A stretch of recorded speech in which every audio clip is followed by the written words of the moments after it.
7월 24일 이 시각 주요 뉴스입니다. 코스피는 기술주 약세와 지정학적 불안 영향으로 장중 3% 가까이 하락하고 있습니다. 농심은 오는 8월 1일부로 용기면 스낵 음료 출고 가격을 평균 5.8% 인상한다고 밝혔습니다.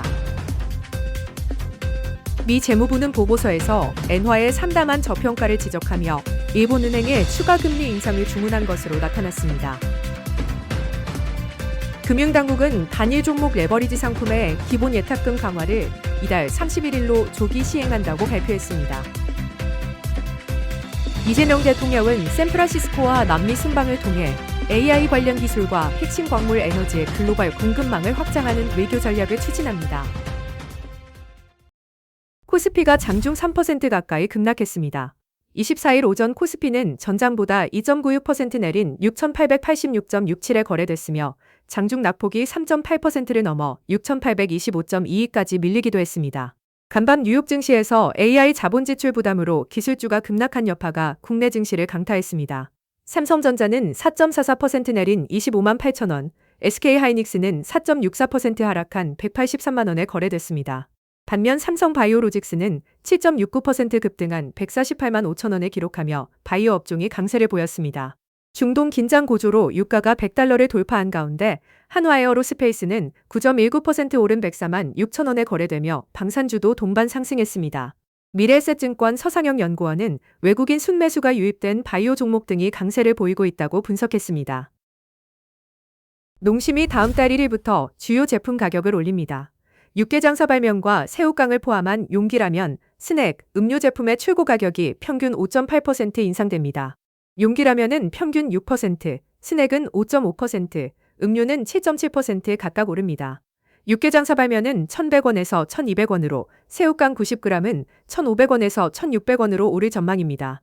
새우깡의 경우 사실상 3년 11개월 만에 인상입니다.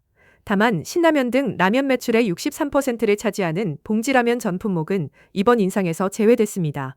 농심은 고환율과 고유가로 인한 자재비 급등과 누적된 원가 부담이 이번 가격 조정의 배경이라고 밝혔습니다. 미국 트럼프 행정부가 일본을 환율 관찰 대상국으로 다시 지정하며 일본은행의 추가 금리 인상을 사실상 주문했습니다. 미 재무부는 현지 시간 23일 의회에 제출한 반기 환율 보고서에서 엔화의 과도한 변동성은 바람직하지 않다고 명시했습니다. 특히 일본은행의 점진적 통화정 책 정상화가 기대 인플레이션을 안정시키고 과도한 환율 변동성을 완화하는 데 도움이 될 것이라고 권고했습니다. 재무부는 엔화가 2011년 말부터 올해 4월 말까지 실질실효 환율 기준으로 51% 절하되며 상당한 저평가 상태가 이어지고 있다고 지적했습니다. 미일 금리 차이가 좁혀졌음에도 엔화 약세가 지속된 점도 문제로 꼽았습니다. 이번 보고서에서 환율 관찰 대상국으로 지정된 국가는 한국, 중국, 일본 등 10개국으로 지난 1월 보고서와 동일한 결과입니다.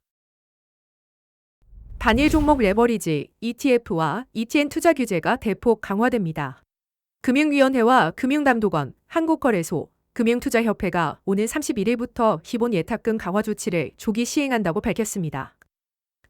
당초 8월 후 예정됐던 이번 조치가 이달 말로 앞당겨진 것입니다.